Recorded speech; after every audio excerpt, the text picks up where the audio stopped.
Hi, I'm Dean Bai. I'm with Return Ministries. Originally from Winnipeg, Manitoba, Canada. Have moved and lived in different parts of Canada. Today, my wife and I and some of our children and families are living in Ontario, not too far from Toronto. I used to be a businessman, very successful with operations across Canada. I used to be in the business of sending singing telegrams out and doing corporate events. And I had an employee that told us that God had sent her. I thought I was a good Christian. I thought God was rewarding me.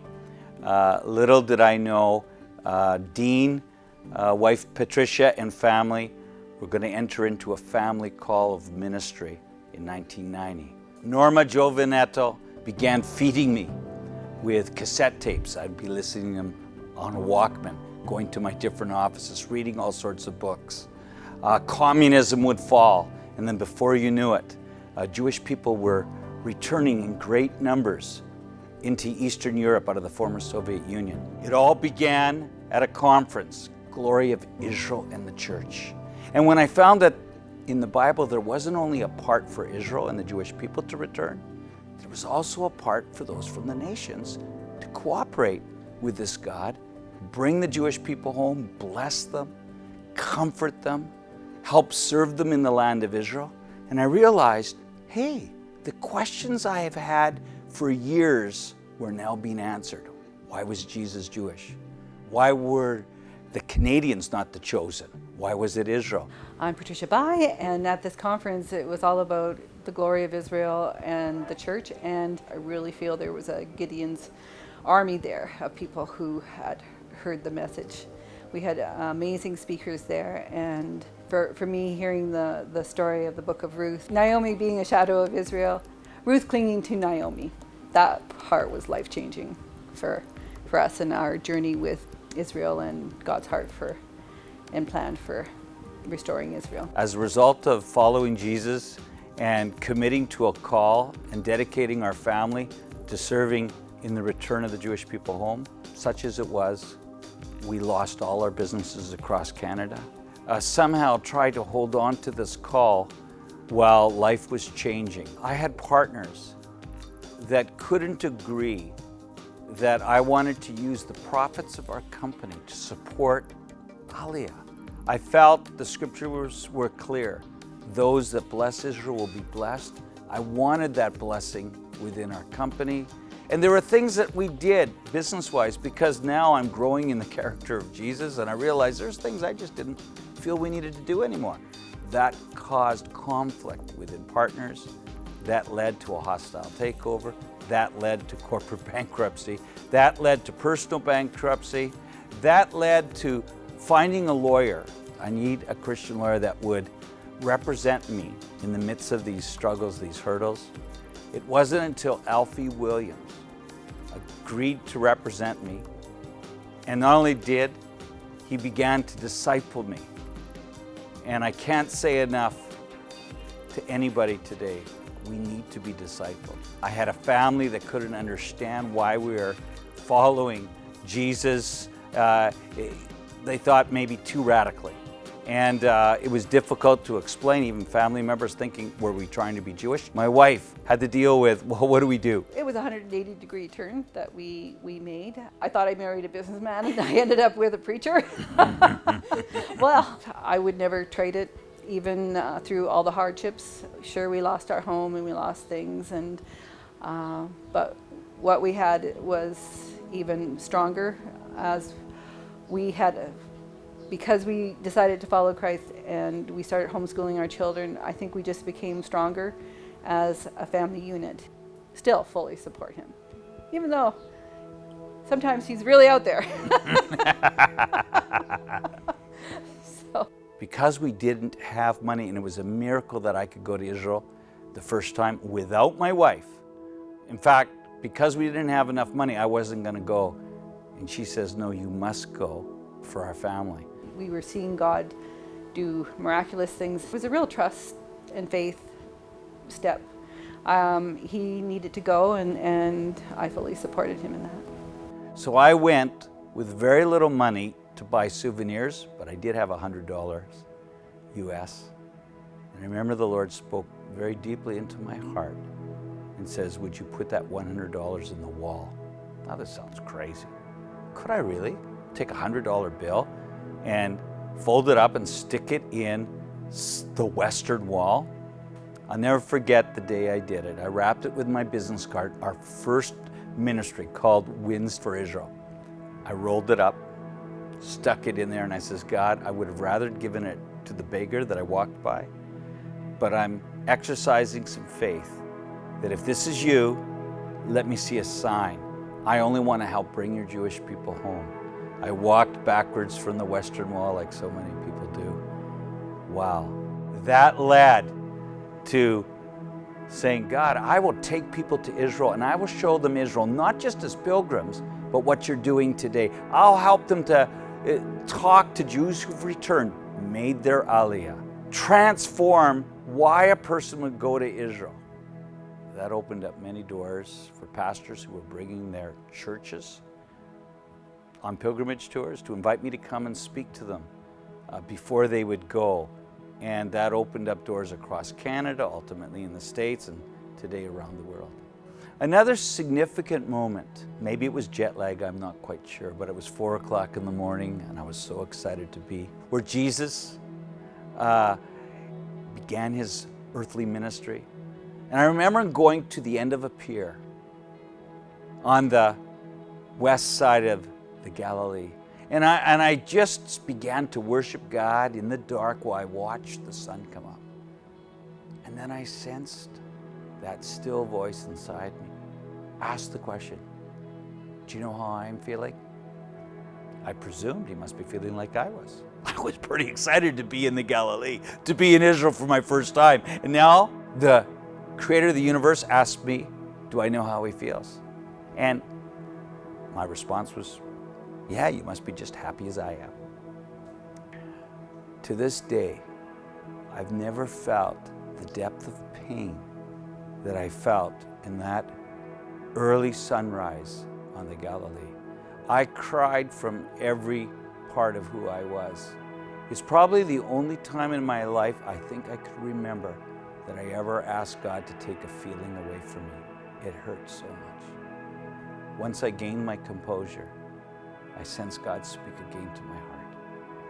And he said, I yearn for the return of my people. I yearn for the body of Christ to understand their role in returning them. It's a life-changing moment.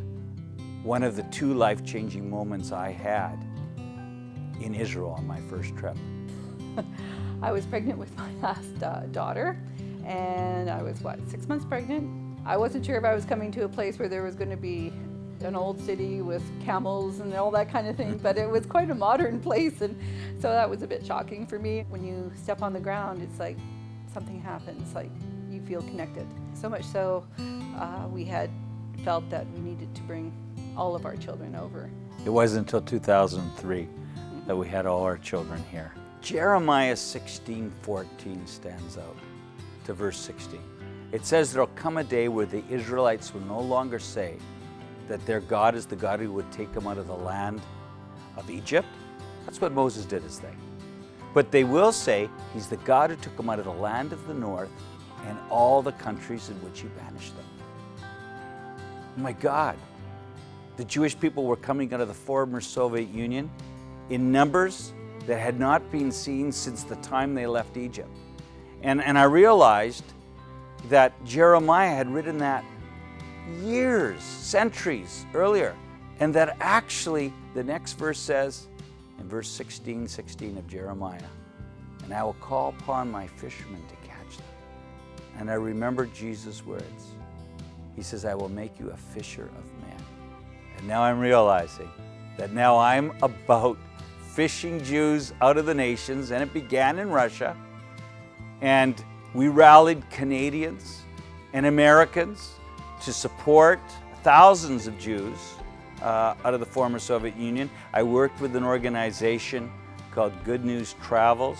And Phil Hunter, God bless his memory, we worked together Ultimately, his ministry brought over 100,000 Jews. We had helped them get to an international airport, and it was the Jewish agency that would then return them home. Another scripture, Jeremiah 32:41. I will rejoice in doing them good, and I will plant them in the land with all my heart and soul. I'll never forget asking God a question. I says, why aren't you doing it with all your heart, soul, and strength? And you know, quite honestly, you're hard-pressed to find another verse in the Bible that describes the heart and soul of God. It was one of those prayers that I felt answered right away. He said I could do it with all my strength. But I've chosen another people that will use their strength. And it just cut deep to my own heart. I realized that I was called of God to connect my heart and soul with His heart and soul and use my strength to bring His people home. God spoke very clearly to my heart and said the most important part of our ministry was the family. We went across Canada. They did Hebrew dance. They did some puppet shows. They were like part of it also. So I really enjoyed teaching the children at home. I think it made us closer as a family. Today, I think we still have such a strong bond in all the children. There's 6 million Jewish people in North America. And I thought, it's a lot easier to bring the Jews who are coming home than it is those who aren't interested in leaving. The word God gave me is there was an Aliyah revolution coming to America. And you know, some of the headlines in the newspapers in those early days actually said Aliyah revolution. That was a confirmation. My pastor, when I went to him, I said, do I resign? And he was one of those pastors that I wouldn't say always prophesies, but he lifted up his right finger and he says, you will resign from the ministry you're in and you will establish a ministry and you will call it Return. Peg Byers, Annie Elliott, all felt a sense to help bring the Jewish people out of North America. We came together, we founded. God raised up a businessman by the name of Sean Davidson. He gave us offices, he put computers in. We began receiving interns from around the world in 2004. Actually, even my own children were some of the first interns. One of the mandates was establish a base in Israel. I had a daughter. She says, Daddy, I feel God's asked me to go to university in Israel. She meets Soldier Boy. His name is Chaim Mailspin. Deanna has a husband. I have a partner in ministry, Chaim. Today we have Israeli grandchildren. We have 3 of them. By about 2013, the Aliyah Return Center began in Tiberias.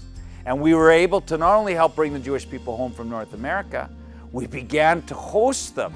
We had not only North American Jews wanting to be blessed with us in Tiberias, we had Jews from around the world that would come straight from the airport and stay there. But they wouldn't just stay a couple days.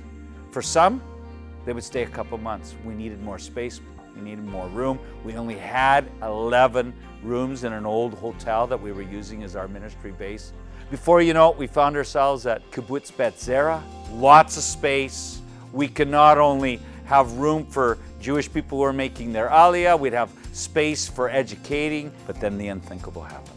The Jewish Agency, the organization responsible for bringing Jewish people home, they also were looking for our campus, this campus. And so then the kibbutz were left with the decision, do we go with the Christian ministry or do we go with the organization?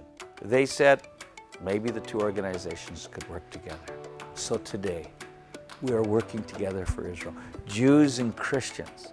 And we've established a ministry and we're growing a ministry that's not just here in the north, but now finding its expansion throughout Israel. And we are raising up other discipleship centers in other nations with not only a great commission.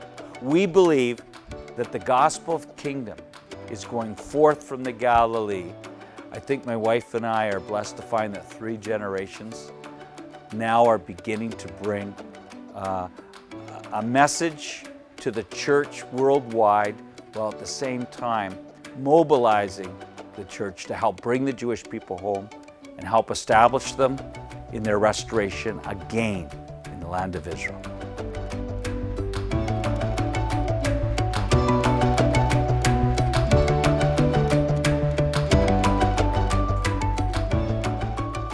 Dean, and this is Chaim. Will you support the return of the Jewish people in good times and in bad?